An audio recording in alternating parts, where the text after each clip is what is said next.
TV Flórida estará apresentando nesse programa, junto com a Oxford, informações importantes para os empresários, os empreendedores, ou aqueles que pretendem ser empreendedores aqui nos Estados Unidos e em particular na Flórida, como aproveitar as diversas alternativas da lei, das formas de apoio que o governo tem para melhorar a sua atividade, melhorar a sua produtividade e principalmente, logicamente, fazer mais dinheiro. Esteja conosco.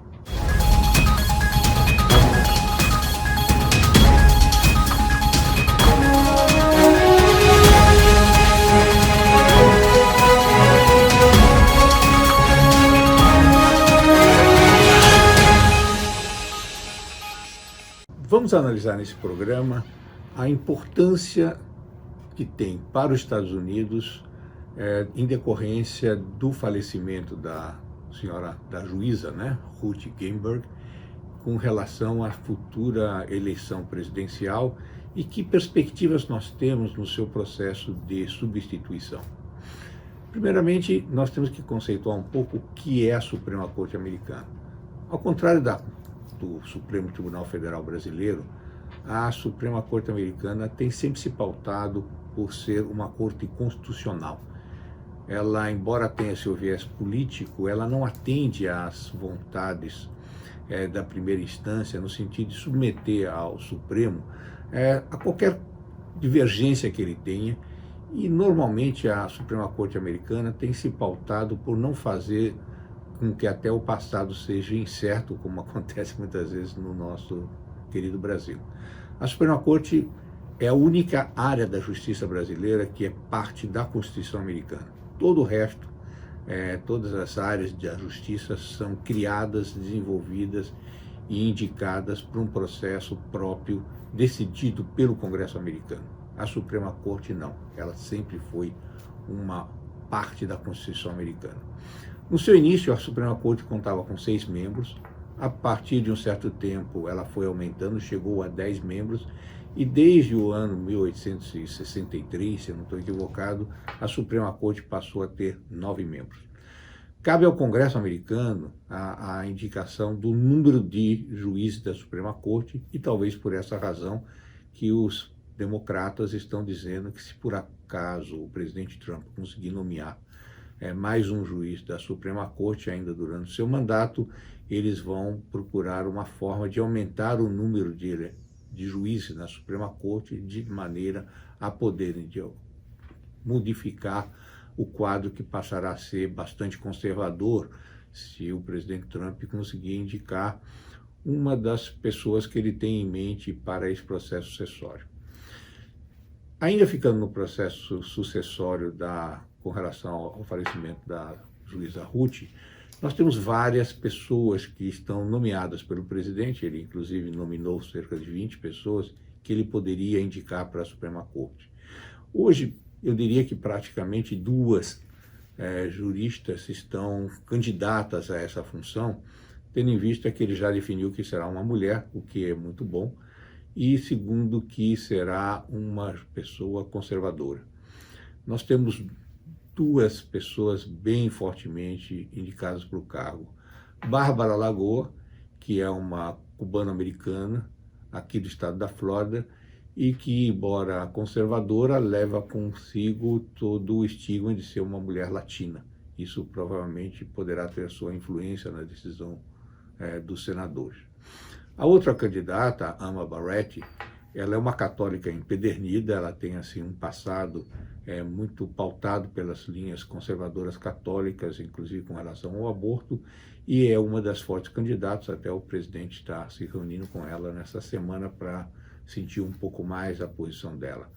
É da legislação americana, é da Constituição americana, que a indicação para um juiz da Suprema Corte é feita pelo presidente.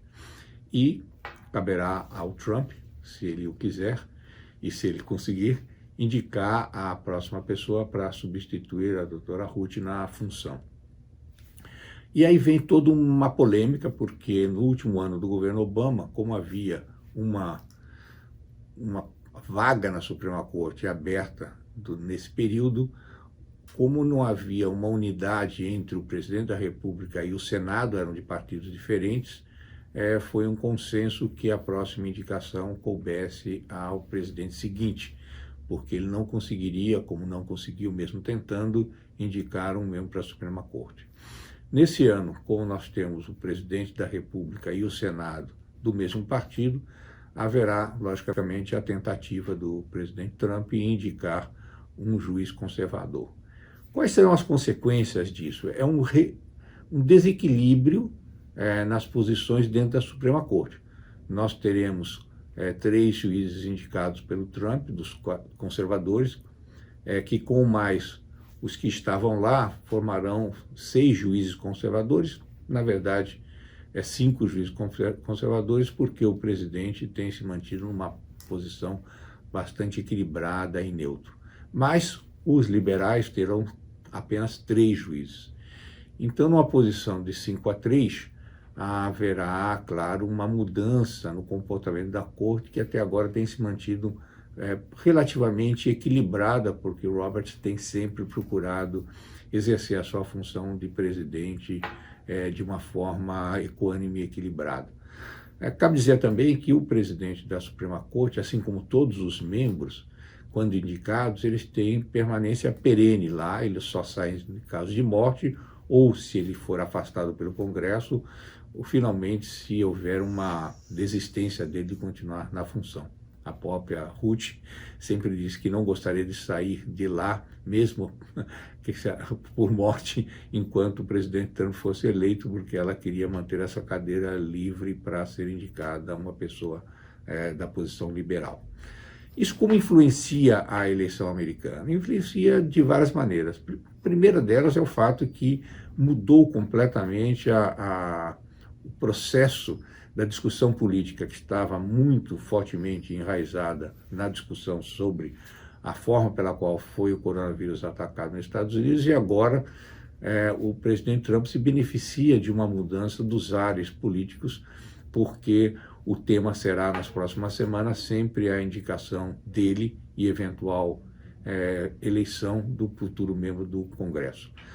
Os democratas já disseram que se ele fizer isso, se ele tentar, eles vão tentar boicotar de qualquer maneira, mas o presidente Trump, para conseguir isso, depende muito do voto dos senadores republicanos. E os senadores republicanos, que são 52, poderiam indicar, se não fosse o fato de 2 das senadoras já terem dito que não apoiarão a eleição do novo ministro da Suprema Corte imediatamente, e tem mais 2 votos bastante incertos para o Trump.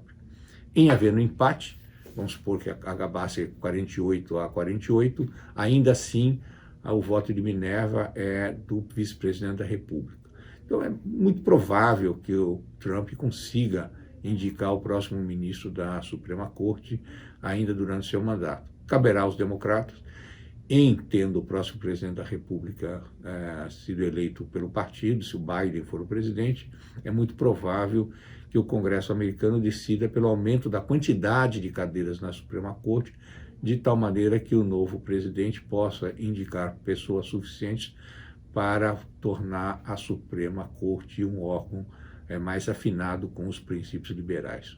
O que importa é que nós estamos num processo difícil, a eleição americana não está definida ainda, há um favoritismo nas pesquisas para o Biden, há uma dúvida com relação a quando terminará esse processo, porque, evidentemente, se por um lado a senhora Clinton já disse que de forma nenhuma o Partido Democrata vai aceitar a eleição do Trump, e que se ele for eleito, o Partido Democrata vai às ruas para impedir a sua posse.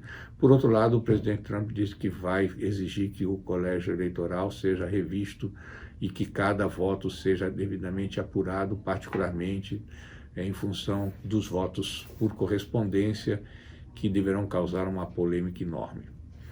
O que cabe a nós entender é que a Suprema Corte está, mais uma vez, em debate, terá grande influência quem for indicado e, principalmente, terá um peso enorme no processo eleitoral, inclusive porque, provavelmente, caberá à Suprema Corte grandes decisões sobre o pleito americano.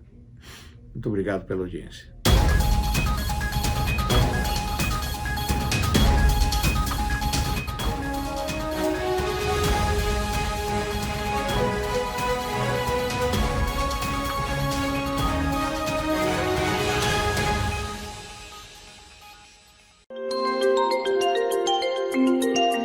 Música